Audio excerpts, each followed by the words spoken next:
Okay, guys, so how's it going this evening? So as you can see, we have the sickle bar on. I don't know, she makes a lot of racket.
And that's not fun to put on, let me tell you.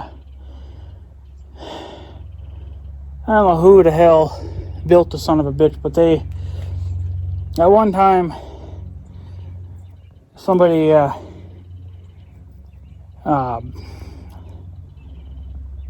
can tell I'm out of breath, because just hooking that thing up is a nightmare.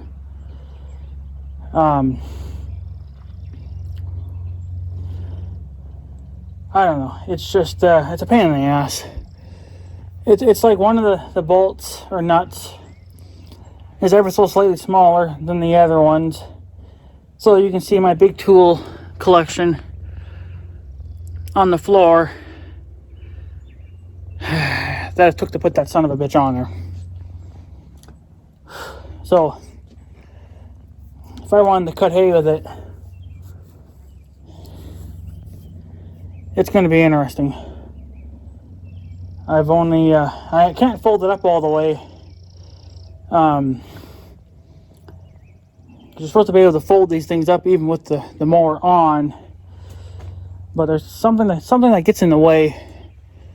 And I would have to slightly adjust that, I think. But I just don't think I'm going to. It looks kind of like there's almost like a bow in the bar. Either something's out of adjustment or it's just bent. But if it was bent, then the bar wouldn't be spinning. But I just don't know what else to really do about it. But down here,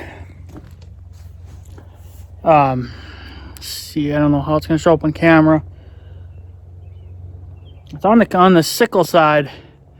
So kind of like right down in there, there's a little plate that you put on. And that's supposed to sit on top of the part of the bar that doesn't have cutters. And I guess that it just rides in there. It guides the bar, but you got to take it off. That's where it had two different size nuts. And then the big bolts that you actually mount the bar to. Once you mount the bar to the tractor, it takes two big giant bolts. They're two different sizes. So, and you can't put the damn bar on. Freaking mosquito, get out of here. Mosquitoes are coming out already. You can't put the bar on when the thing is folded up, because there's well, I don't know, maybe you could have, but the way it was looking to me is like you couldn't have. The only way you could put the bar on is you had to unfold it. Yeah, probably to get to the bolts, you'd have to unfold it in order to even put the freaking thing on. You'd have to unfold it, and then when you're done, take the bar off, fold it back up. So you're supposed to be able to fold it up with the bar on, but I can't do that because there's a little metal bar right here that needs to be retuned or something. It's out of adjustment.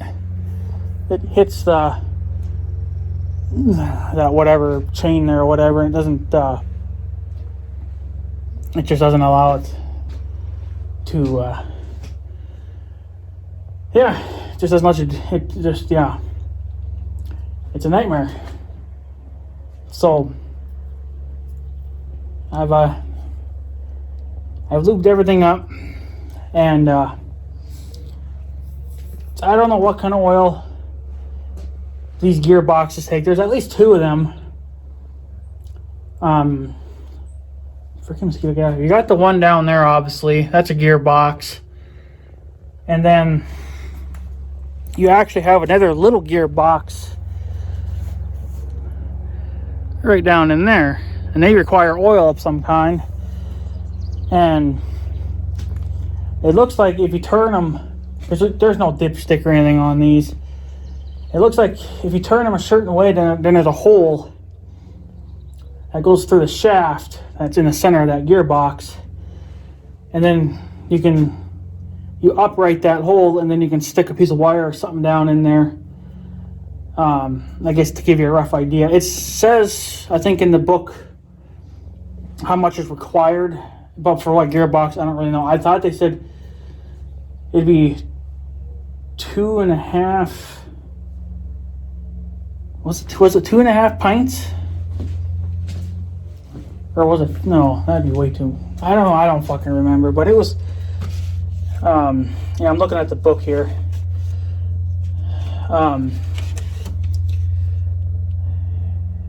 Yeah. So, I don't know. It said something about it. Possibly 2.5 pints. But for what gearbox, I don't really know. Because like I said, that part of the book is that part of the page is missing. And, you don't really know. So I kind of just figured, to me, I figured if it's in the hole, the upright hole, a little bit, it's more than good enough. I don't know if it's supposed to be plumb full, or I think it's supposed to be 2.5 pints, but or was it 2.5 quarts? I think it was 2.5 quarts, or come out to that, or something like that. But I was like, well, that can't be right, because that little gearbox, these gearboxes would not hold that much gear oil. Again, what kind of gear oil, I don't know. The book doesn't say, because I think those parts are missing. So I just threw some 80-90 in there. That's what I had left over, and that's gear oil. But that's what the tractor recommends for the axle and the transmission and the PTO. That all wants 80-90. But I don't know what the gearboxes want. So I just figured, you know what, fuck it. It's gear oil, good enough. It'll keep the parts cool and keep them lubricated. Now it's gonna be fun to take this fucking thing back off. Luckily, it'll be easier to take off than put on, because now I know what I'm doing. But have a little bit of good news. I did find out. So far, I found out the make for it, but I'm not really sure of the model. I kind of been, damn, mosquitoes are starting to come out. I've been getting kind of hints as I've been working on this, to, I call it badging, but it's the logos of whatever, like John Deere, they have their own. It's the deer, and it says, it's the jumping deer, and it says John Deere on it. And then International, depending on new or old, it has the IH logo stamped in it. So what is this? What is, well, the tractor, we know what that is, but what is the mower? Let me show you. I can show you right here because it actually says right on the damn back of the book. So, let's see here now. We are, which book was it now? Son of a bitch. I know, I swear every time I pull out a fucking camera and nothing goes right. I go brain dead. I don't remember what book it was in. I got 2 books here, but I think it's really supposed to be just one big book. But it does have,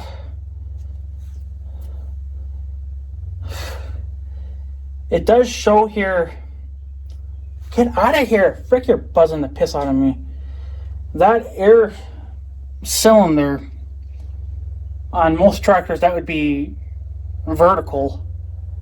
On this tractor, or this mower, it's supposed to be that way because it actually shows in the book it's supposed to be mounted on that funny angle. So I believe you just used that cylinder from whatever company that come from, but yeah. So what's the make of this? Not sure of the model. I haven't gotten that far into it. Let me see if I can get this here so you guys can see it. Come on now, you always gotta put up a fight. It's an international harvester. That's what it is. But I think that this is the construction version because it's yellow. And construction equipment of the day, which, I mean, maybe they're still doing it kind of now, was construction yellow. So that would explain why this thing is yellow, but the tractor was red. So I'm thinking the mower had to been on another A, or could have been on a B for all I know. I don't know. It had to have been on a construction tractor.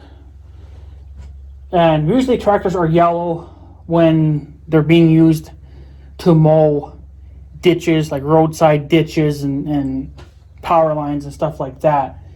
That's obviously to get your attention so you know that they're there. But I'm not really too sure if they're doing that now. I know that on the construction equipment, like the excavators and the earth movers and stuff, they're all yellow, but that's just, you know, the way it is. For roadside mowing equipment, that's obviously, I think, used by the state or whatever, was still construction yellow. So that, I think what happened is that this was on a construction tractor at some point, and something happened to the tractor. Maybe the engine blew, or maybe it just completely split in half. Who knows what the hell actually happened to it? And then the great grandparents bought the mower off of it, but they scrapped the tractor. So that would explain why the mower is yellow, but the tractor would be red. And then the other, like I said, the 2 things that were giving me hints to, as of this being an international harvester, was one, the IH logo. That International likes to stamp and everything. I don't know if they do that now or not, but I know with the older stuff they did, even with their old bolts and stuff, they would stamp their own little IH logo into them. But besides the IH being stamped and everything, the other thing that was giving it away was the fact that International Harvester and Case IH, they always have the letter R in their part numbers. And that's what I've been seeing here too, is that everything has an R at the end, which is, it's like a number, the letter R, and then another number. And I think it's that way today. They still do it that way. Because I know when I get parts for the big tractor, the 1586, they're still that way. So that's what was giving it away, is that I don't think anybody else does that, because that would be kind of a dumb thing to do, because, international, like, that's their own special way of doing stuff. I don't know what John Deere has. Actually, I don't think John Deere has anything. They just have numbers. But International has that R stamped and everything. Or usually, for the most part, they do. So, yeah. But it's in that anyway. But here on the book, it doesn't show that. But I mean, it is what it is. So that's what it is. I still don't know the model number, but it is an International harvester. So I guess maybe if you Googled construction, International harvester, construction sickle bar mowers, maybe you'd find something that way. I don't really know, but so yeah, that's what it is. So at least I thought it was a Canadian built machine, and I honestly don't think International built. I mean, well, they don't build anything in Canada. They ship stuff to Canada. I know that, but I don't think International harvester stuff is built in Canada. There's like no Canadian version of that. So, because there were some things in here that were throwing, Canada at me. Every now and then I would see the word Canada pop up. So I was like, well, maybe some of the parts are from Canada. I don't know, but I don't know. But yeah, so at least you guys got to see it running there a little bit. I'm going to take it back off. It's getting late now, and it'll probably come off easier than it went back on, but it's probably going to be a fight to put that thing back up in the transport mode again. But I got to do that before it gets dark. Even though I got lights, but I don't want to be, on the road at night. So, but yeah, that's what it is, ladies and germs. It's an International harvester sickle, but I think it's the construction version. Because it's yellow. If it was actually International harvester, I think it would have been red then.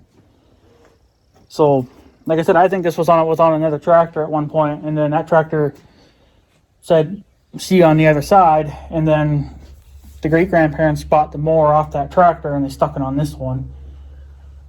So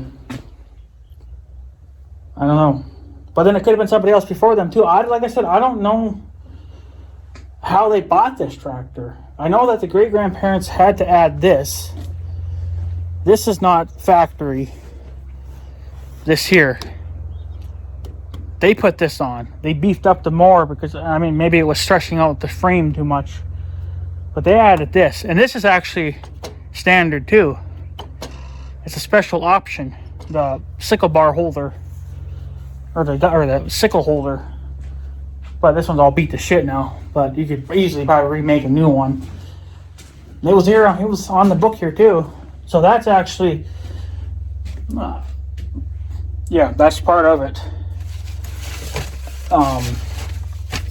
So if I ever find it now, I doubt it. But yeah, it could have been in the other book too. I don't know. There's,